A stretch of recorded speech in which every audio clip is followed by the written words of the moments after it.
The snow fell that winter, as if the heavens themselves wanted to bury the whole village under white silence. Every roof was loaded with frozen sorrow. Every chimney smoked like an old man's sigh.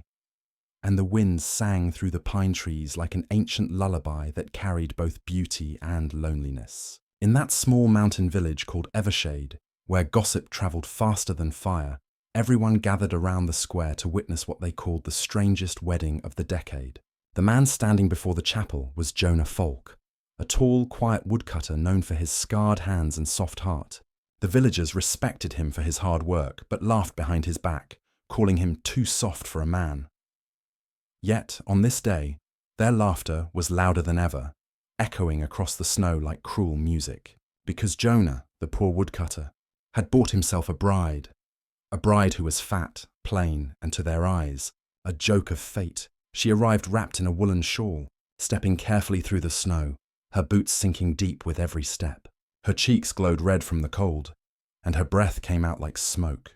Her name was Maren, and she was not the delicate type the village men bragged about. She was round, soft and strong, a woman who carried warmth in her smile but carried her past in silence. Her father had died in debt, her mother long gone, and the only reason she stood there was because Jonah, out of both compassion and perhaps loneliness, had offered her a home and his name. The villagers whispered as she passed, their eyes gleaming with mockery. He could have had any widow or maid, one woman hissed. And he chose her? Another snickered, pulling her shawl tighter, as if Maren's presence were an embarrassment to beauty itself. Jonah didn't care for their words. He had seen too much coldness in people to let it freeze his heart again. When he looked at Maren, he didn't see what the world mocked. He saw someone who had been left out in the cold for too long. He saw a fire waiting for kindling. So, as the priest mumbled the vows and the villagers stood with smirks half hidden behind gloved hands, Jonah took Maren's trembling fingers into his rough palms and spoke the words that would bind them. I take you, Maren Holt, to be my wife, not because others see you fit, but because I see you whole. His voice cracked slightly, but it was full of truth. The laughter died down for a moment, replaced by a hush of confusion. After the ceremony, the couple walked down the narrow, snowy path back to Jonah's small cabin at the edge of the woods. Maren's eyes glistened, unsure if it was the wind or tears. You shouldn't have done this, she whispered, her voice shaking. They'll never stop laughing. Jonah only smiled and handed her his coat. Let them laugh, he said quietly. Winter always laughs before spring. His words puzzled her, but they would later become her light. That night, the storm grew stronger, howling through the mountains like a beast. But inside the cabin, the small fire glowed warmly. Maren cooked with gentle hands, humming softly, while Jonah patched the window with old cloth. The walls creaked, but there was a peace that neither of them had felt in years. For the first time in a long time, Maren didn't feel like a burden. She felt needed. Days turned to weeks, and the village's laughter became an old echo swallowed by snow. Maren woke before dawn, clearing the path for Jonah, feeding the chickens, and mending his torn shirts. She was not beautiful in the way they measured beauty, but her presence filled the house like sunlight sneaking through cracks. She sang when she worked, laughed when Jonah stumbled on his boots, and often brought home stray kittens that had lost their mothers in the cold. Jonah, who had spent years believing his life would be nothing more than chopping wood and quiet nights, began to feel something bloom, something like warmth in his chest. But the villagers didn't forget. Each time Maren came down to the market, they mocked her gently with smiles. Ah, the woodcutter's prize, they'd say. How's life in the forest, fat bride? Maren would only smile back, eyes kind, and say, warm, thank you. But deep inside, she felt the sting. Every night she would sit by the fire, her hands resting on her lap, and stare at the snowflakes dancing beyond the window. She wondered if Jonah ever regretted choosing her. He never said anything cruel, but silence sometimes spoke louder than words. One evening, when she asked softly, Jonah, why me? He paused in his carving and looked at her with that calm strength that always startled her. Because, he said, you looked at me like I wasn't broken. It was the first time she realized he too had known ridicule once. The world mocked kindness the same way it mocked imperfection. That night, the snow kept falling, blanketing the earth in peace, as two lonely souls began to understand that love was not about beauty, but about warmth that refused to die in winter. Outside, unseen by them, 3 small figures huddled under a broken fence. Orphans who had lost their parents to the last storm. Their shivering bodies were the silent witnesses of that moment inside the cabin, a fire that would soon reach them and change everything. The morning after the blizzard, the world outside Jonah's cabin looked like a painting of silence. Endless white, trees bending under the heavy burden of snow, and smoke curling lazily from a few scattered chimneys in the distance. The village still slept when Maren stepped outside, her boots sinking deep into the frozen crust. She carried a pail to fetch water from the well, humming softly to keep her breath steady. But halfway down the path she stopped. Beneath the slanted remains of an old fence, something stirred, not the twitch of an animal, but the faint, shivering sound of breathing. At first, she thought it was her imagination, perhaps a fox trapped under snow. But as she knelt closer, brushing the icy powder aside with her mittened hands, her heart stopped. There were children, 3 of them, huddled together under a torn blanket, their faces pale and lips blue. The oldest, a boy no more than 8, tried to shield the younger ones with his thin arms. His eyes fluttered open when he heard her gasp. "Please," he whispered, barely audible, "don't send us back to the orphan house. They locked the doors." It was too cold. Maren didn't think twice. She scooped the smallest one into her arms, calling over her shoulder, "Jonah! Jonah, come quick!" Her voice echoed through the frost. Jonah came running from the cabin, boots crunching through the snow, his face alarmed. When he saw what she carried, the limp, frostbitten child in her shawl, he didn't ask questions. "Get them inside," he said simply. Together, they carried the children into the cabin, laying them near the fire. Maren tore off her gloves and rubbed their tiny hands between hers. Jonah fetched blankets, water, and wood, his movements swift and sure. The room filled with frantic warmth. Crackling fire, steam from boiled broth, the scent of pine. Slowly, colour began to return to the children's cheeks. The youngest, a girl with tangled curls, coughed softly and opened her eyes. "It's warm," she murmured weakly. Maren smiled, tears stinging her eyes. "Yes, darling, you're safe now." The hours passed like a long exhale of fear. Jonah fixed a broken window pane with a piece of old wood, while Maren fed the children spoonfuls of hot soup. She learned their names between sobs and shivers. The boy was Thomas, his little sister Elsie, and the smallest, Peter, who couldn't be more than 3. Their parents had died when the fever swept through the lower valley, leaving them in the care of an overcrowded orphan house. When the snowstorm came, the caretakers sealed the doors, too afraid of starvation to take in stragglers. The children had fled, wandering toward the forest, drawn by a dim hope of finding firelight. "We saw smoke," Thomas whispered. "We thought maybe someone would let us in." Maren felt her chest tighten as she looked at Jonah, whose eyes glistened with unspoken rage. "No one should freeze while others keep their hearths burning," he muttered, staring into the flames. The next morning, Maren wrapped the children in extra quilts and went to the village for medicine and food. But when she stepped into the square, the whispers began again. "Have you heard?" someone said loudly. "The fat bride's taken in strays now." Another voice laughed. "She's building a zoo in that cabin of hers. Cats? Orphans? What next?" Their laughter stung worse than frostbite. But Maren didn't flinch. She remembered Jonah's words. Winter always laughs before spring. She kept walking, her chin high. At the apothecary, old Mrs. Loring eyed her suspiciously. "3 children, you say? Best not get too attached. Orphans bring bad luck, they say." Maren met her gaze squarely. "Maybe they bring the kind of luck that changes people," she said quietly, dropping the last of her coins on the counter. When she returned home, she found Jonah teaching Thomas how to stack wood without breaking his fingers in the frost. Elsie was sitting by the window, mending a hole in Jonah's coat with a crooked needle. Little Peter sat on Maren's lap, giggling as she traced stories into his palm. Stories about snowflakes that turned into angels when they melted.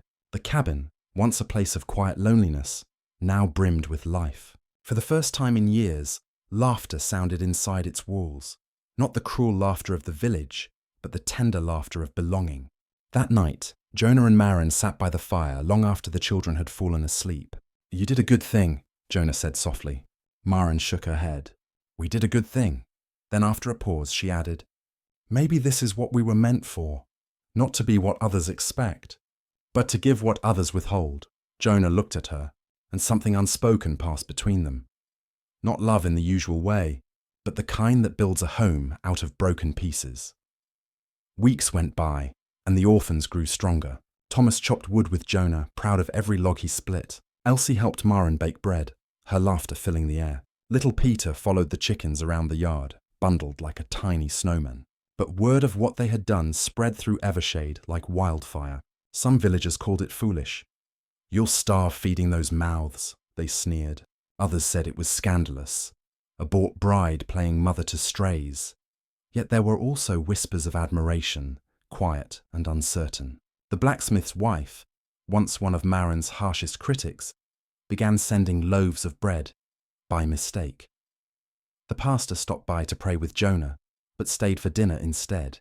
Slowly, the cold hearts of the village began to thaw. One evening, when the sun dipped low and turned the snow into a sea of gold, Jonah found Maren outside, her shawl wrapped tight, watching the children build a snow fort. "They're laughing again," he said, his breath a cloud in the air. Maren nodded. "They should." Her eyes were soft, distant. "When I first came here, I thought I was a mistake in someone else's story. But now I see, maybe I was meant to be their beginning." Jonah smiled faintly, brushing snow from her shoulder. "You're not a mistake, Maren. You're the warmth this village forgot it needed." As night fell, the snow began again, gentle, steady, and full of promise. Inside the cabin, the 5 of them huddled by the fire, their shadows dancing on the walls. Outside, the laughter of the village had turned quiet, replaced by something new, something like respect carried softly on the wind. For the first time, Evershade began to wonder if the fat bride they once mocked might just be the light they'd all been waiting for. Winter lingered longer that year than anyone could remember. The river froze so deep that even the old ferryman said he'd never seen it that way, and the snow lay so thick that roofs bowed beneath its weight. Yet inside Jonah's cabin, the fire never went out. It wasn't just the hearth that burned. It was the laughter of children, the soft hum of Maren's voice, the scent of baking bread that drifted through the cracks like hope itself. Every morning began with the same rhythm. Thomas chopping wood beside Jonah, Elsie kneading dough under Maren's watchful eyes, and little Peter chasing after the hens who seemed to tolerate his clumsy affection. The cabin had become more than a shelter. It was a world reborn in the heart of winter, one built not of wealth or beauty, but of love that refused to freeze. But the rest of Evershade still struggled. Many families had lost livestock in the storm, food stores were running low, and illness spread quietly in the biting cold. The laughter inside Jonah's home stood out like a candle in the dark. Some envied it, others resented it. One morning, as Maren carried a basket of fresh bread to share with old Mrs. Loring, she heard 2 women talking near the frozen fountain. "She feeds orphans when half of us can barely feed ourselves," one said bitterly. "She's showing off," the other replied. "Maybe, or maybe she's mad. Kindness never filled a stomach." Maren kept walking, her head bowed against the wind. Their words stung, but when she handed the bread to Mrs. Loring and saw the old woman's grateful smile, the ache faded. It didn't matter what they said. Doing good, she had learned, was never about being liked. It was about being needed. Jonah watched her grow stronger every day. The woman he had married out of pity now carried herself like a queen of the snow, steady and radiant. There was something in her that the world's cruelty could not crush, a faith that warmth could be chosen, even in the coldest hearts. When he told her this one evening, she laughed softly. "I'm no queen, Jonah. I'm just a woman who knows what it's like to be hungry for kindness." He smiled and touched her hand. "And that's why you give it so freely."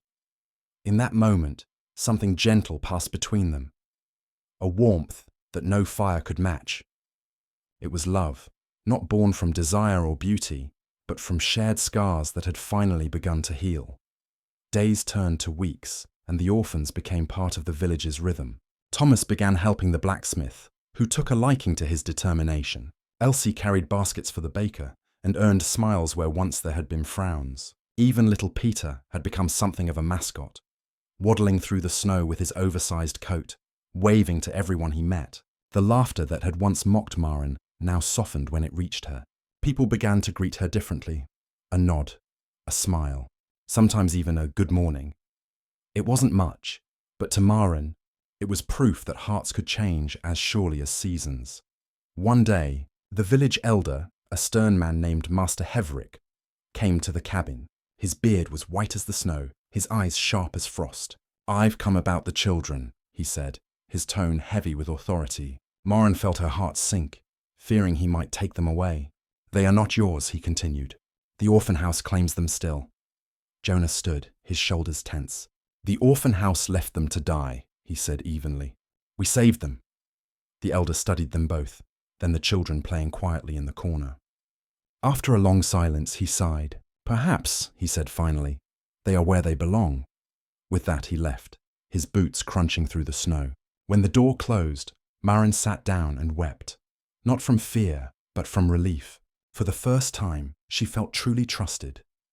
Spring came late, creeping slowly through the melting drifts. Streams began to sing again, and the first crocuses pushed through the thawing soil. The village emerged from its long sleep, leaner but wiser. And at the heart of it all stood Maren's little home, now known as the Hearth House.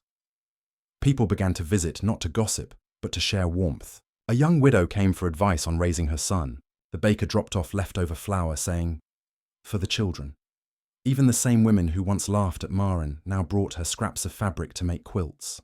Her kindness had become a quiet revolution, one that spread not through speeches, but through acts of care. One evening, as the first real thaw washed the snow from the hills, the villagers gathered for the spring festival. It was the first time Maren and Jonah had attended together since their wedding.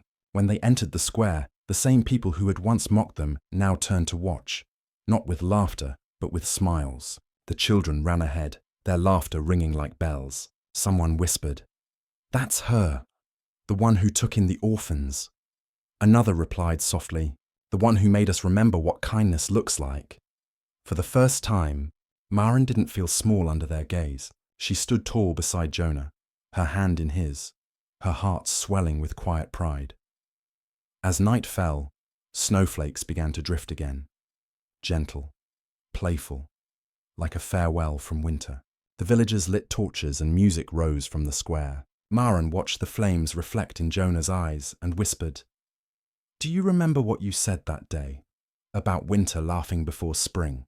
He nodded, smiling. "I do." She glanced around at the dancing crowd, at the orphans spinning with joy. "Well," she said, her voice soft but sure, "I think spring is finally laughing back." And in that moment, as snow met firelight and laughter filled the air, it was clear. The woman they once called the Fat Bride had become the heart of the village, and her warmth would outlast every winter to come. The following winter came swift and bitter, as though the mountain itself had forgotten that spring had ever existed. Snow began falling before the last of the autumn leaves had turned, and by the time the first week of December came, Evershade was buried again under white silence. The villagers had grown stronger since the last cold season, wiser too, but hardship was a patient guest. It always returned. The Hearth House, once a humble cabin, had become a place where weary souls found warmth. Stray travellers stopped by for food and shelter. Widows brought their children for comfort, and even the rough men from the logging camp sought Maren's soup and Jonah's quiet wisdom. Yet, despite all her strength, Maren began to notice the toll the years had taken on Jonah. He coughed more often, his breath rattling like dry branches, and though he smiled, his eyes betrayed the ache that grew inside him. "It's just the cold," he'd say with a wink. But Maren knew, winter doesn't only freeze wood and water, it freezes the body too, slow and merciless. One evening, when the snow fell so thick the world outside vanished into grey mist, Maren found Jonah sitting by the window, staring into the storm. "You should be resting," she said gently, placing a hand on his shoulder. He smiled faintly. "Can't rest while others wander out there in the dark." His eyes flicked toward the road. Maren followed his gaze and gasped. Through the swirling snow, a dim lantern flickered. Someone was out there, moving slowly, stumbling. Without a word, Jonah rose, grabbed his coat, and headed for the door. "Jonah, wait!" But he was already gone into the storm. Minutes passed, then an hour. Maren stood at the window, her heart pounding like a drum. The snow thickened, swallowing everything. Fear clawed at her chest. Then, through the blur of white, she saw two figures returning. Jonah half carrying a man who had collapsed in the drifts. They burst through the door in a rush of icy wind. Jonah lowered the stranger near the fire. An old shepherd, frozen to the bone. Found him by the ridge, Jonah wheezed, coughing hard. Wouldn't have made it another hour. Maren hurried to tend to the man, wrapping him in blankets. But when she turned back to Jonah, she saw how pale he'd become. His lips trembled, as if even speech cost him strength. "You shouldn't have gone," she whispered, her voice breaking. He smiled faintly, eyes warm despite the fever burning in them. "You'd have done the same." The days that followed blurred into one long vigil. Jonah's cough deepened. His breath came short and ragged. Maren nursed him with trembling hands, the children quiet and frightened by the sight of their strong father fading. The village came together, for once not out of curiosity, but out of love. Mrs. Loring brought herbs. The blacksmith repaired the cabin door when the hinges froze. Even the pastor came daily to pray by Jonah's bedside, but Maren could feel it. The cold creeping closer. No longer outside, but within. One night, as the wind howled like a ghost around the chimney, Jonah reached for her hand. "Maren," he whispered, "if I don't wake tomorrow." She shook her head fiercely, tears streaming down her face. "Don't," she begged. "You'll wake. You will." But he continued, voice barely a breath. "If I don't, promise me you'll keep the fire burning. Promise me the children won't ever feel the cold again." She laid her forehead against his and whispered through her sobs, "I promise." By dawn, the storm had quieted. The first light touched the snow like a benediction. Maren woke to silence. A silence so deep she knew before she even turned that Jonah was gone. His face was peaceful, his hands still warm from where hers had held them through the night. The grief that followed was not loud. It was heavy, like the snow that lay upon the roofs, silent but unyielding. For 3 days the village mourned. Bells tolled. Men removed their hats when they passed the hearth house. The children clung to Maren, their sobs muffled in her dress. She did not weep in public. She stood beside his grave beneath the tall pine at the hill's edge, her breath fogging the frozen air, and whispered only, "You were right, Jonah." Winter always laughs before spring. The weeks that followed were the hardest she had ever known. Without Jonah, the cabin felt too big, too quiet. Yet the promise she had made burned within her like a second heartbeat. So she worked. She baked bread for the poor, mended clothes for the children, chopped wood until her arms ached. The hearth house became busier than ever. Travellers still came, and the orphans, now nearly grown, helped her keep it running. Thomas had become strong, broad-shouldered like Jonah, and took over the chopping. Elsie sang as she cooked, her voice filling the cabin like sunlight. Little Peter, now 7, read aloud to anyone who'd listen. Their laughter reminded Maren that life still moved forward. And whenever doubt crept close, she'd look at the fire and whisper, "Keep burning." Then, one night, nearly a year after Jonah's passing, another storm came, fiercer than any before. The wind howled, the snow rose high against the windows, and the sky burned white with lightning. The villagers fled to the hearth house, the only place large and warm enough to hold them. Maren opened her doors wide, her heart pounding, her promise alive. Dozens crowded inside, mothers clutching infants, old men shivering, children crying. The fire blazed bright, fed constantly with wood Thomas hauled in by the armful. Outside the storm screamed, tearing at the walls, but inside warmth bloomed. People prayed, sang, and held each other close. Through the night, Maren moved among them, wrapping shawls around shoulders, whispering comfort, pouring soup until her hands bled. When dawn came, the storm had passed, leaving the world buried in silence. But Evershade still stood. The hearth house had saved them all. As the villagers stepped outside, blinking against the pale light, they saw the valley below, trees broken, roofs collapsed, and realized that without Maren's fire, many of them would have perished. The same people who once mocked her now fell to their knees, thanking her with tears in their eyes. Someone murmured, "She kept the fire burning." Another said softly, "He'd be proud." That day, the villagers gathered around Jonah's grave. Snow drifted down gently as Maren laid a single red rose, the only one left from summer, on the mound. "You see, Jonah," she whispered, her voice trembling but strong, "your fire didn't die. It just found more hearts to live in." Behind her, the people of Evershade stood silently, hats in hand, faces softened by gratitude. The snow shimmered in the pale sunlight, and for a moment, it seemed as though the world itself bowed in reverence. From that winter onward, The hearth house became more than a shelter. It became a symbol. Travelers spoke of it as a miracle in the mountains, a place where no one was ever turned away, no matter how poor or broken. And at its center stood Maren, the woman once ridiculed for her size, her kindness, her love, now revered as the heart that kept Evershade alive.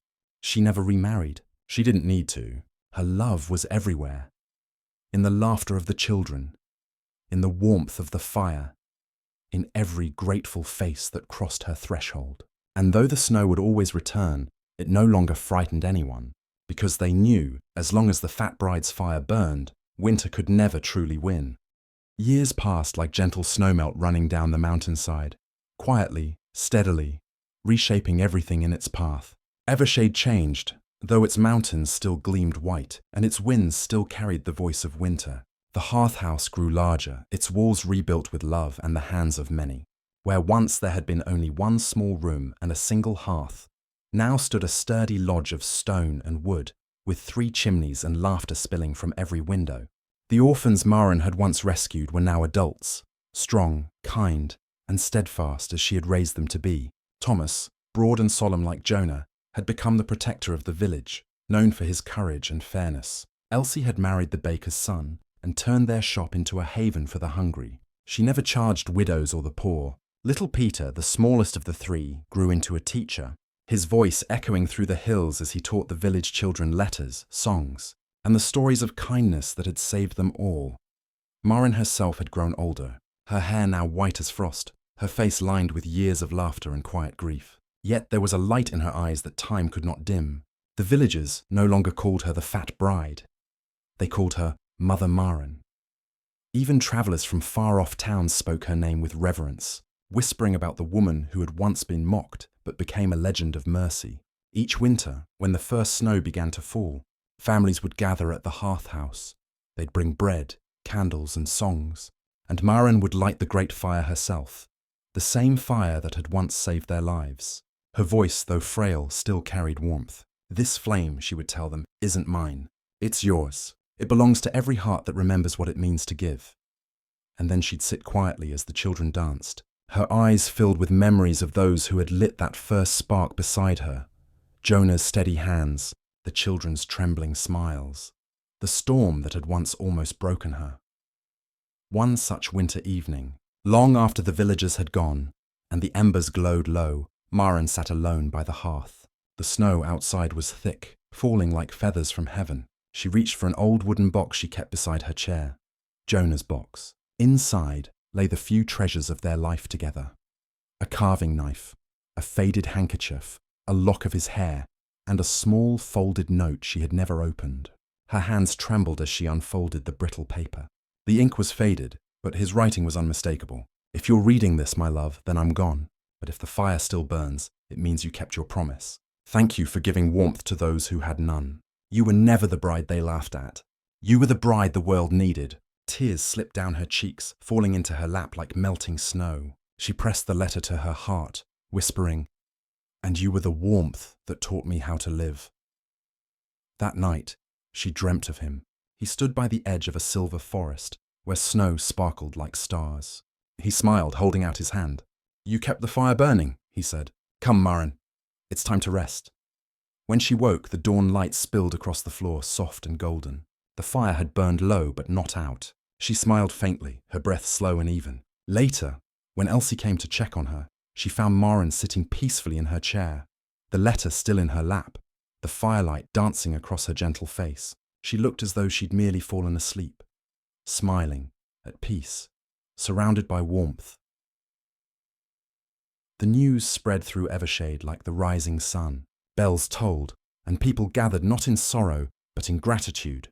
They carried her through the snow, past the market where once she'd been mocked, past the square where they had laughed on her wedding day, and up the hill to the pine tree where Jonah rested. There they laid her beside him under the same sky they had both loved, a sky heavy with snow but bright with promise. The villagers stood in silence as Peter read her favourite words. Winter always laughs before spring. Then he added softly, but because of her, spring never leaves. Seasons came and went. The hearth house remained, tended now by the orphans she had raised, who in turn took in new children, travellers, and lonely souls. The tradition continued. Every winter, when the first snow fell, the great fire was lit in Maren's honour. People came from far beyond the mountains to see it, a flame that had burned through generations. Some said that when the wind blew just right, you could hear laughter in the crackle of the fire, not mocking laughter, but warm, familiar, full of love, the laughter of Jonah and Maren, still watching over the village they had changed forever. Over time, a stone was placed above the hearth house door, carved with words that all who entered could read. Here burns the fire of the fat bride, who called the orphans her own. And so, even as the snow continued to fall year after year, it no longer symbolized cold or loss. In Evershade, snow meant hope. It meant kindness reborn. Children grew up hearing her story, learning that beauty was never in the face or the form, but in the warmth one gives freely to others. Mothers told their daughters, "Be like Maren, let them laugh, because one day their laughter will become your legend." On the centennial of her birth, the villagers gathered once more. The descendants of Thomas, Elsie, and Peter stood together by the same old pine, lighting lanterns that floated up into the starry night. Each one carried a single word carved in its side: love, mercy, fire, home. As the lights rose, the snow began to fall, gentle, endless, and filled with peace. And though no one could say for sure, some swore they saw two figures standing at the edge of the forest, a tall man and a round, kind woman, hand in hand, watching with smiles brighter than the snow. The wind carried the sound of their laughter, soft as a lullaby, across the valley and into every home where a fire burned. And in that laughter, the people of Evershade heard the truth that had outlasted 100 winters. That love, once kindled, never dies. It only changes the hands that tend it. The end.